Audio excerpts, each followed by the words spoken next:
وأحسن منك لم تر قط عيني وأجمل منك لم تلد النساء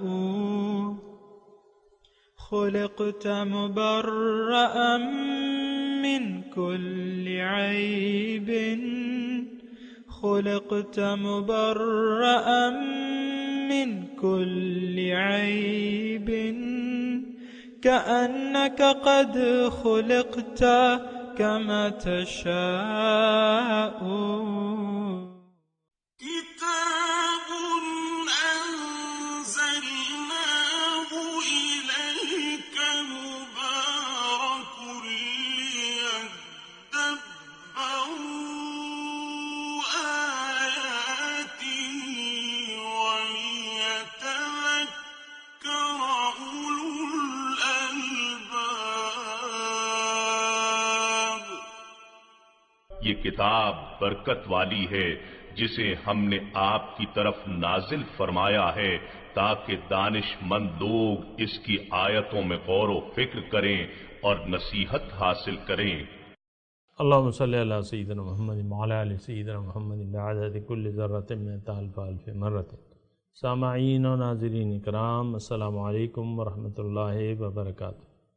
سامعین اکرام، سورہ احزاب آیت نمبر 6 حصہ سوم.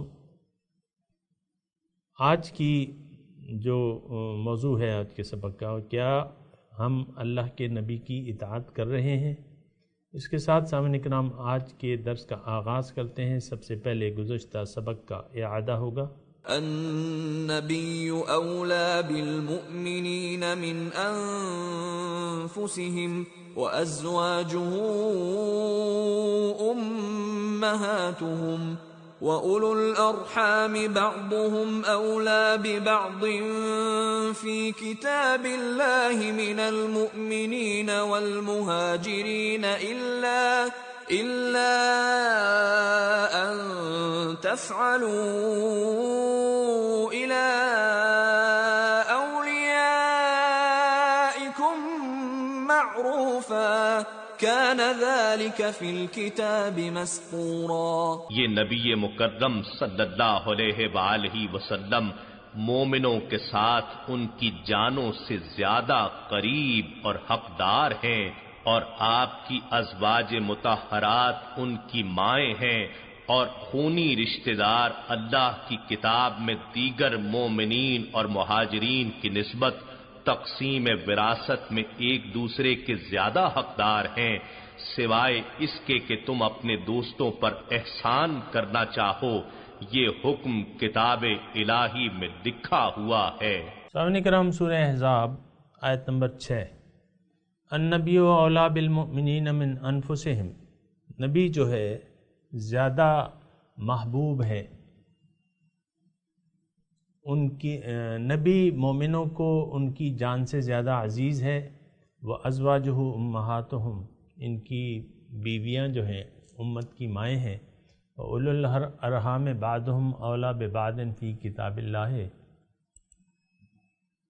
اور قرابت دار اللہ کی کتاب میں ان میں سے بعض عام مسلمان اور مہاجروں کی نسبت ایک دوسرے سے زیادہ نزدیک فائق ہیں.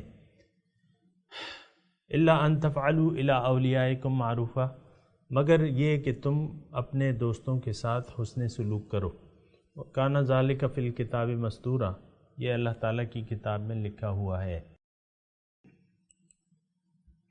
سامعین کرام، النبی اولیٰ بالمؤمنین من انفسہم، نبی مومنوں سے ان کی جان سے زیادہ پیارا ہے. یہ بہت اہم آیت ہے، اور میں نے آپ کو کہا ہے کہ اس کو اپنے لیے ایک ٹیسٹ کیس بنا لیجئے اور اس آیت کے تناظر میں اپنی زندگی کے پر ایک نظر ڈالیے کہ آیا ایسا ہے بھی کہ نہیں ہے.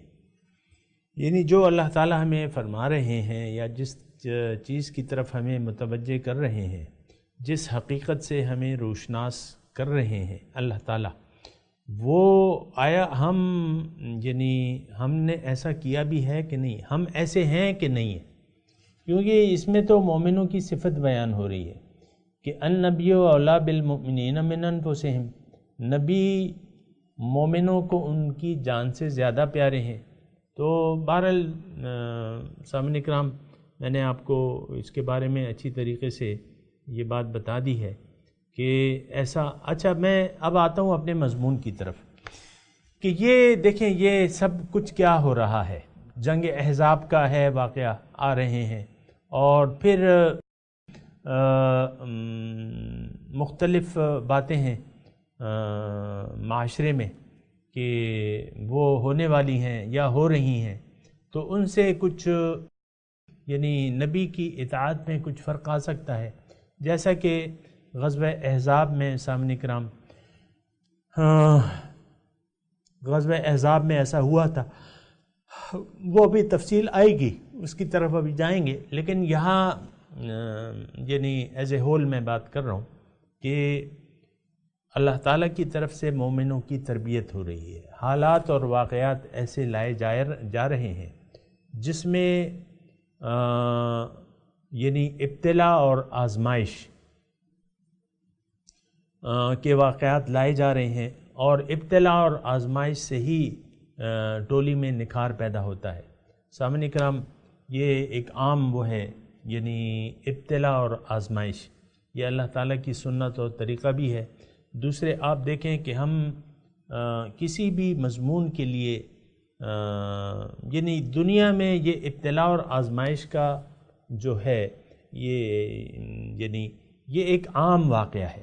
دیکھیں، بچے کو آپ مثال کے طور پہ ڈاکٹر بنانا چاہتے ہیں، ڈاکٹر نے یعنی میڈیکل کالج میں 4 سال گزار دیے۔ اگر وہ آپ مجھے یہ بتائیں دنیا میں کہیں ایسا ہے کہ کتابیں پڑھ کے بغیر امتحان دیے انسان کو ڈگری عطا کر دی جاتی ہے ڈاکٹریٹ کی؟ بتائیں مجھے، کوئی امتحان ایسا ہے؟ وہ نرسری ہے، پریپ ہے، 1 2 3 4 جو بھی ہے، جو بھی کلاس ہے، آپ مجھے بتائیں کہ ایک بچے کو چوتھی سال کے یعنی کلاس 4 میں جو بچہ ہے، بغیر امتحان کے آپ کیا اسے سرٹیفکیٹ دے دیتے ہیں کہ بھئی تم جاؤ اگلی کلاس میں؟ ایسا تو ہوتا نہیں ہے۔ جو بڑے یعنی بڑی پوزیشنیں آپ حاصل کرتے ہیں، بڑے امتحان سے آپ کو گزارا جاتا ہے۔ ایک بچہ جو ہے وہ فوجی بننا چاہتا ہے، پی ایم اے یہ جو ہماری اکیڈمی ہے ایبٹ آباد میں، تو اس میں کیا ہے، اس میں تربیت ہوتی ہے، اور وہ تربیت انتہائی جان گسل ہوتی ہے، ایک ٹائٹ پروگرام ہوتا ہے تربیت کا۔ تو آپ کیا تصور کر سکتے ہیں کہ ایک ریکروٹ جو آتا ہے، اسے کتابیں دے دی جائیں کہ یہ کتابوں کو پڑھ کے اسے یعنی کیا یہ طریقہ ہے کہ اسے نائب وہ لیفٹیننٹ کہتے ہیں کہ کیا کہتے ہیں یا کیپٹن بنا دیا جائے؟ 3 ستارے کسی کے بغیر اس کورس کو پاس آؤٹ کیے، یعنی آپ جب تک وہ کورس عملی طور پہ، کتابیں نہیں، عملی طور پہ، یہ کہیں آپ مجھے بتا دیں۔ کوئی بھی مطلب یہ ہے کہ مثال کے طور پہ کوئی دعویٰ کرتا ہے، یعنی یہ انتخابات کے تو میں تو حق میں نہیں ہوں، جو بھی ہیں مغربی ایک جس میں بندوں کو گنا کرتے ہیں، تولا نہیں کرتے، یہ وہ حساب ہے۔ لیکن ایک شخص انتخابات ہیں، مثال کے طور پہ اسمبلی بننے والی ہے، تو کیا ایسا ہو سکتا ہے کہ علاقے سے ایک معتبر آدمی آئے اور کہے کہ بھئی قومی اسمبلی کے لیے میں سب سے زیادہ اہل ہوں؟ تو انتخابات کی آزمائش کی بھٹی سے گزرے بغیر کوئی ایم پی اے بن سکتا ہے، ایم این اے بن سکتا ہے؟ نو، ایسے تو نہیں ہوتا۔ تو آپ یعنی معمولی کاموں میں امتحان کا تصور لازمی ہے آپ کے، اور آپ کہتے ہیں کہ نہیں بس کتاب پڑھ کے بس میں تو جنتی ہوں۔ نو، ایسا نہیں ہے۔ قرآن کہتا ہے کہ ایسا نہیں ہے۔ ام حسبتم ان تدخلوا الجنۃ ولما یأتکم مثل الذین خلوا من قبلکم مستهم البأساء والضراء وزلزلوا حتی یقول الرسول والذین آمنوا متی نصر اللہ الا ان نصر اللہ قریب. کیا خیال ہے تمہارا؟ ہمارا خیال تو یہی ہے. دیکھیں آج ہمارا جو خیال ہے وہ کیا ہے؟ بس میں نے تو کلمہ پڑھا ہوا ہے، اب نماز اللہ تعالیٰ کو تو عبادت کی کوئی ضرورت ہی نہیں ہے. دیکھیں ہماری وہ ذہنی اپج دیکھیں نا کہ ہمارا ذہن کیا ہے. اللہ تو بے نیاز ہے عبادت، اس کو ہمارے نماز روز، لہٰذا نماز روزہ تو گیا، نماز روزہ تو گیا. یعنی 5 بنا آپ نے عملی طور پہ اس سے آپ نے ذمہ داری. آج بہت سے لوگ زکوٰۃ بھی نہیں دیتے، جو دیتے ہیں بڑے بڑے دل کڑاکے کا کر کے دیتے ہیں. زکوٰۃ دینی ہے ایک بوجھ ہے، زکوٰۃ دینی ہے ایک بوجھ ہے. پھر حج، بہت سے لوگ استطاعت ہوتے ہوئے حج نہیں کرتے. حج نہیں کرتے. کلمہ تو چلو روایتی طور پہ آپ نے پڑھ لیا ہے، وہ تو باپ دادا سے آپ کو مل گیا ہے. نماز، روزہ، حج، زکوٰۃ، روزے بھی بعض لوگ نہیں رکھتے ہیں تو بس ان کو معلوم ہی نہیں ہوتا، وہ رواج کے طور پہ رکھتے ہیں. تو ہم یعنی ہماری جو ذہنی اپروچ ہے وہ یہ ہے بس کلمہ کافی ہے. حضور کی امت، بعض لوگ ہمیں کہتے ہیں کہ بھئی شکر کرو کہ تمہیں اللہ نے حضور کی امت میں پیدا کیا ہے اور مسلمان پیدا کیا ہے. بھئی مسلمان تو ہو گیا لیکن تم نے اسلام پہ سوچا ہی نہیں ہے. تو تم میں اور اس یہودی میں، ابھی جو یہودی کے گھر میں پیدا ہو رہا ہے اور عیسائی کے گھر میں پیدا ہو رہا ہے اور ہندو کے گھر میں پیدا ہو رہا ہے، تم میں اور اس میں فرق کیا ہے؟ وہ بھی نہیں سوچ رہے کہ عیسائیت باطل ہے، یہودیت باطل ہے اور ہندو مت جو ہے وہ باطل ہے، بتوں کی پوجا غلط ہے، وہ بھی نہیں سوچ رہے. اور آپ دیکھیں نا کتنے ہمارے پڑوسی ملک میں، آپ کے اپنے شہر میں ہر جگہ مندر ہیں، یہاں بھی ہندو ہیں وہاں بھی ہندو ہیں، لیکن وہاں دیکھیں کس کس طریقے سے وہ پوجا کی جاتی ہے. گائے کو انہوں نے اپنا خدا بنا لیا ہے کہ گائے ہماری ماں ہے. وہ دیکھیں کیا ہو رہا ہے. لیکن میں یہ کہہ رہا ہوں کہ ہم میں اور یہود اور ہنود میں فرق کیا ہے؟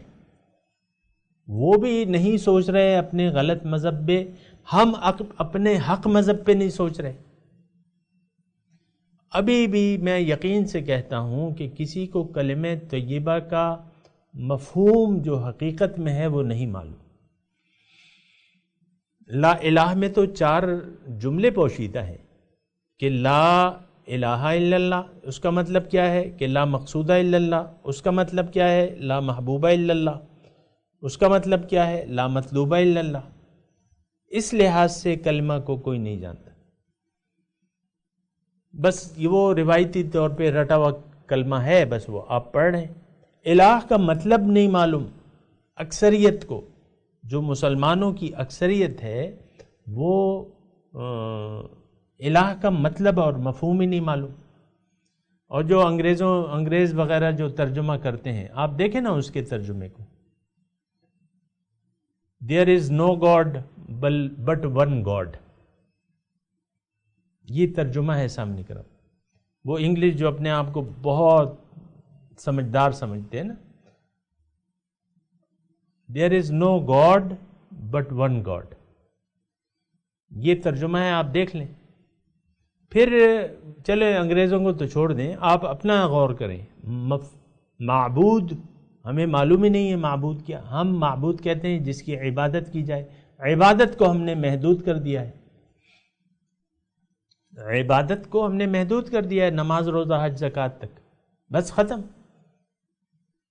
افسر صاحب بیٹھے ہوئے اور اللہ تعالیٰ نے یعنی ان کو اختیارات دیے قومی خزانے کے، خریداریوں کے، پھر عوام کے خدمت کے مواقع دیے، تو وہ پلاننگ ہوتی ہے، ایک گینگ بنا ہوتا ہے ایک دفتر میں. عام طور پہ میں کسی دفتر کا نام نہیں لے رہا، وہ کلرک اور یعنی سپرڈنٹ اور یہ سب مل کے قومی خزانے پہ بھی سوچتے رہتے ہیں کہ کس طریقے سے اس میں کک بیک لی جائے. پھر جب عوام کی خدمت کی باری آتی ہے، فائلوں کو یعنی سائلین کو ناجائز طور پہ تنگ کیا جاتا ہے، ان کو ان کا جائز حق بھی نہیں دیا جاتا، اور دیا جاتا ہے تو پیسے لے کے فائل پہ پہیے لگاؤ۔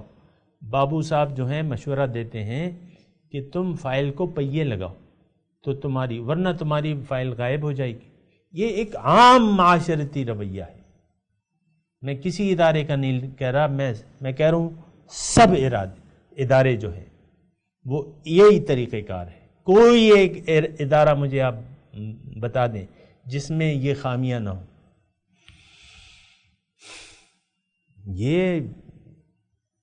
تو میں یہ کہہ رہا ہوں کہ ہم میں اور ہنود و یہود میں فرق کیا ہوا؟ وہ بھی حقیقت کو نہیں سوچ رہے، ہم نے بھی حقیقت کو نظر انداز کر دیا ہے۔ دین اسلام کے تو ہم پیروکار نہیں ہیں، حضور صلی اللہ علیہ وسلم تو ہمیں اپنی جان سے زیادہ پیارے نہیں ہیں۔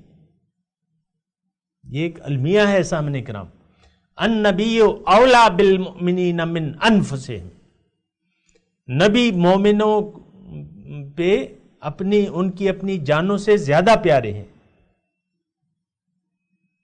یہ تو ہم کبھی سوچا ہی نہیں ہے، یہ قرآن کی آیت ہے، ہم سوچتے نہیں ہیں۔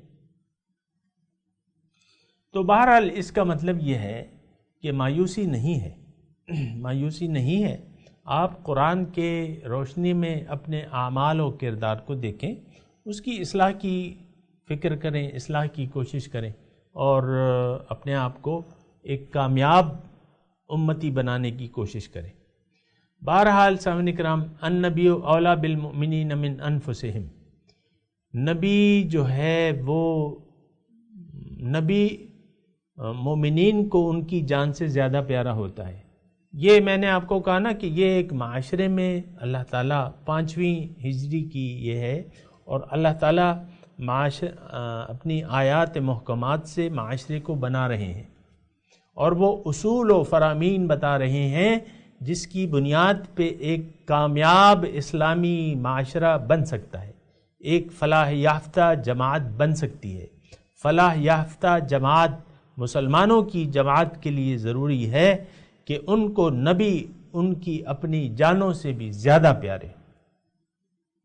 اس میں بہت سی حکمتیں ہیں، میں وقتاً فوقتاً بیان کرتا رہوں گا سامنے کرام۔ آگے چلتے ہیں، وَأَزْوَاجُهُ أُمَّهَاتُهُمْ، ان کی بیویاں، نبی کی بیویاں ان کی مائیں ہیں۔ اس کا کیا مطلب؟ اس کا مطلب یہ ہے کہ نبی کی بیویاں امت کی مائیں ہیں، یعنی آپ امت کی مائیں اس طرح نہیں ہیں کہ آپ ان کے ایسے بیٹے ہو گئے کہ اب ان سے پردے کا آپ نے رشتہ ہی توڑ لیا، یہ تو میری ماں ہے، ایسی بات نہیں ہے۔ اس کا مطلب یہ ہے کہ احترام آپ نے اپنی ماں کی طرح کرنا ہے۔ نبی کی بیویوں کا احترام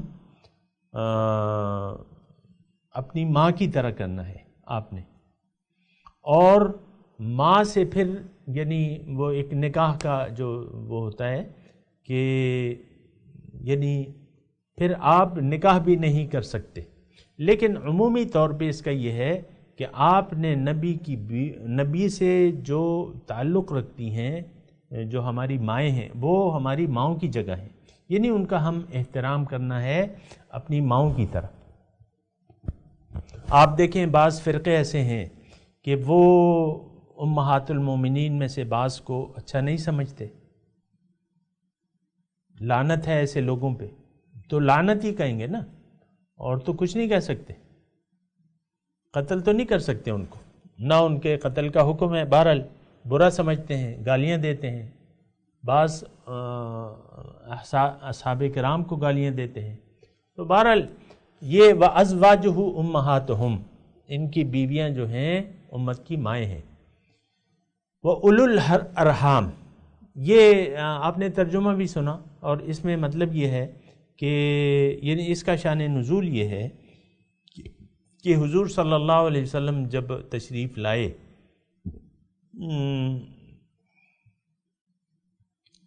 مدینے، تو انہوں نے مواخات قائم کی مسلمانوں کو، مہاجر اور انصار کے درمیان مواخات قائم کی، ایک مہاجر کو دوسرے انصاری کا بھائی بنا دیا، اور ابتدائی زمانے میں کچھ عرصے تک ایسا تھا کہ وہ بھائی بن گیا، تو انصار نے اپنی زمینیں جو تھیں، مثال کے طور پہ کسی کے پاس 2 کنال زمین ہے، تو اس نے کہا کہ بھئی یہ میری 2 کنال کی زمین ہے، یہ 1 کنال تمہاری ہو گئی اور تم میرے بھائی ہو، 1 کنال تم لے لو، یہ میرا گھر ہے، آدھا تمہارا ہو گیا، آدھا میں اس میں رہوں گا۔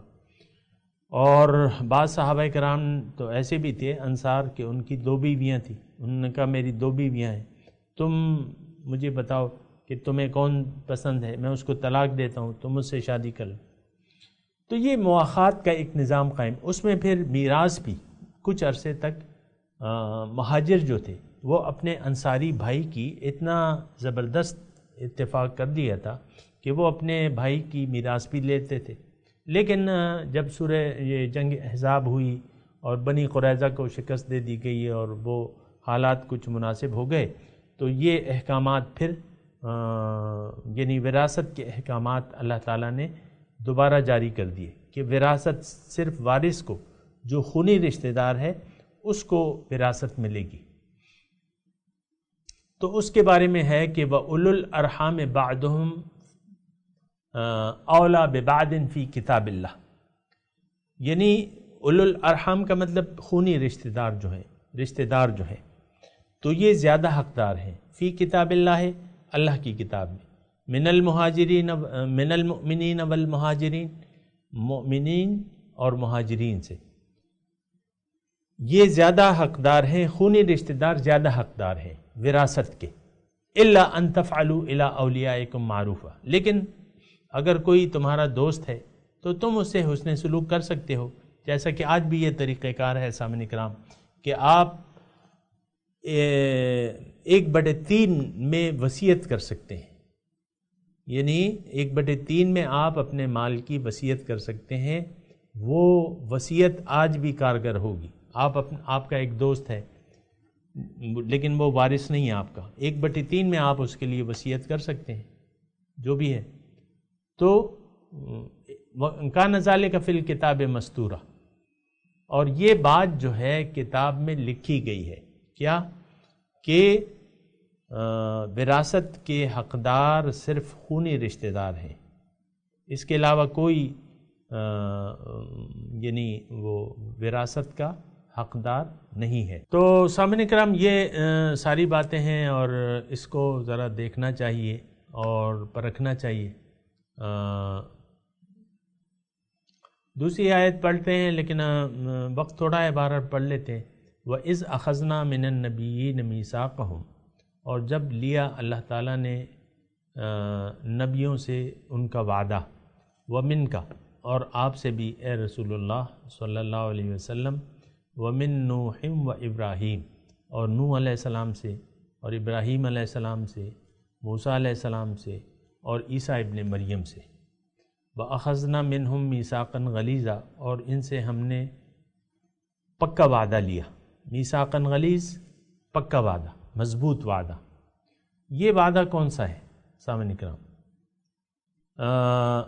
یہ وعدہ جو ہے یہ نبیوں سے جو وعدہ اللہ تعالیٰ نے لیا ہے، ایک تو دیکھیں امت سے، ہم سے بھی اللہ تعالیٰ نے ایک وعدہ لیا ہے کہ اللہ کے سوا تم کسی کی بندگی نہیں کرو گے، اللہ تعبدوا الا ایاہ۔ نبیوں سے جو وعدہ ہے، ظاہر ہے کہ یہ بات اتنی مشکل نہیں ہے سمجھنے کے لیے، نبیوں سے جو وعدہ ہے وہ اللہ تعالیٰ نے یہ وعدہ لیا ہے کہ یہ اپنی ڈیوٹی ادا کریں گے، یعنی مخلوق کو اللہ کا پیغام پہنچائیں گے۔ اور یہی وہ وعدہ تھا کہ حضور صلی اللہ علیہ وسلم نے حجۃ الوداع کے موقع پر 1,24,000 تقریباً اصحاب کرام تھے، حجۃ الوداع اللہ کے رسول خطبہ دے رہے تھے، پھر وہاں یعنی چونکہ وہ ذمہ داری تھی، بلغ ما انزل الیک من ربک، آپ پہنچائیے جو آپ کو نازل کیا گیا ہے آپ کے رب کی طرف سے، یعنی پھر حضور صلی اللہ علیہ وسلم نے حجۃ الوداع کے موقع پر صحابہ کرام سے پوچھا کہ کیا میں نے تمہیں اللہ تعالیٰ کے احکامات پہنچا دیے ہیں؟ تمام نے 3 مرتبہ حضور صلی اللہ علیہ وسلم حل بلغتو حل بلغتو حل بلغتو، تو تینوں دفعہ صحابہ کرام نے جواب دیا کہ ہاں آپ نے اللہ کا پیغام پہنچا دیا ہے اور امت کی خیر خواہی چاہی ہے اور اپنے امانت جو ہے وہ آپ نے ہم تک پہنچا دی ہے۔ یہ ایک امانت تو ہوتی ہے سامعین کرام اللہ تعالیٰ کی، یہ ہدایت جو ہے، چونکہ اللہ تعالیٰ نے مخلوق سے وعدہ کیا تھا کہ ان علینا للہدا، ہدایت میری ذمہ داری ہے، اب وہ ذمہ داری اللہ تعالیٰ نے پھر اس کے لیے نبی مبعوث کیے اور ان سے یہ وعدہ کیا کہ یہ ہدایت تم نے مخلوق کو تک پہنچانی ہے۔ تو بہرحال یہ ساری باتیں ہیں سامعین کرام کہ لیسأل الصادقین عن صدقہم، تاکہ میں سچوں سے ان کے سچ کے متعلق پوچھوں، یعنی نبی جو ہے وہ سچے ہوتے ہیں اور یہ وعدہ جو ہے پھر اللہ تعالیٰ نے یہ بھی کہا ہے وَلَنَسْأَلَنَّ الَّذِينَ أُرْسِلَ إِلَيْهِمْ وَلَنَسْأَلَنَّ الْمُرْسَلِينَ، میں ضرور پوچھوں گا کہ جن کے پاس رسول گئے تھے اور یعنی جن کے پاس رسول بھجوائے گئے تھے، اور میں رسولوں سے بھی ضرور پوچھوں گا۔ بہرحال وَأَعَدَّ لِلْكَافِرِينَ عَذَابًا أَلِيمًا، اور میں نے تیار کر رکھا ہے کافروں کے لیے عذاب دردناک۔ سامعین کرام اب ان آیات کی تلاوت کرتے ہیں۔ اعوذ باللہ من الشیطان الرجیم، بسم اللہ الرحمن الرحیم۔ النبی اولی بالمؤمنین من انفسہم وازواجہ امہاتہم وَأُولُو الْأَرْحَامِ بَعْضُهُمْ أَوْلَى بِبَعْضٍ فِي كِتَابِ اللَّهِ مِنَ الْمُؤْمِنِينَ وَالْمُهَاجِرِينَ إِلَّا أَن تَفْعَلُوا إِلَىٰ أَوْلِيَائِكُمْ مَعْرُوفًا كان ذلك في الكتاب مسطورا وإذ أخذنا من النبيين ميثاقهم ومنك ومن نوح وإبراهيم وموسى وعيسى ابن مريم وَأَخَذْنَا مِنْهُمْ مِيثَاقًا غَلِيظًا لِيَسْأَلَ الصَّادِقِينَ عَنْ صِدْقِهِمْ وَأَعَدَّ لِلْكَافِرِينَ عَذَابًا أَلِيمًا۔ ترجمہ سنا دیجئے۔ یہ آیت نمبر 6 کا تو ترجمہ ہو گیا تھا، یہ دوسری آیت وَإِذْ أَخَذْنَا مِنَ النَّبِيِّينَ، اور جب میں نے لیا نبیوں سے میثاقہم، ان کا وعدہ، ومن کا، اور آپ سے، ومن نوحم و ابراہیم و موسیٰ، اور نوح علیہ السلام سے اور ابراہیم علیہ السلام سے اور موسیٰ علیہ السلام سے، وعیسی ابن مریم، اور عیسیٰ ابن مریم سے بھی، وَأَخَذْنَا مِنْهُمْ مِيثَاقًا غَلِيظًا، اور ہم نے ان سے پکا وعدہ لیا، لِيَسْأَلَ الصَّادِقِينَ عَنْ صِدْقِهِمْ، تاکہ سچوں کو ان کے سچ کے بارے میں پوچھا جائے، وَأَعَدَّ لِلْكَافِرِينَ عَذَابًا أَلِيمًا، اور تیار کر رکھا ہے ہم نے کافروں کے لیے دردناک عذاب۔ سامعین کرام اب ان آیات کی تلاوت اور ترجمہ سنتے ہیں۔ النبي أولى بالمؤمنين من أنفسهم وأزواجه أمهاتهم وَأُولُو الْأَرْحَامِ بَعْضُهُمْ أَوْلَى بِبَعْضٍ فِي كِتَابِ اللَّهِ مِنَ الْمُؤْمِنِينَ وَالْمُهَاجِرِينَ إِلَّا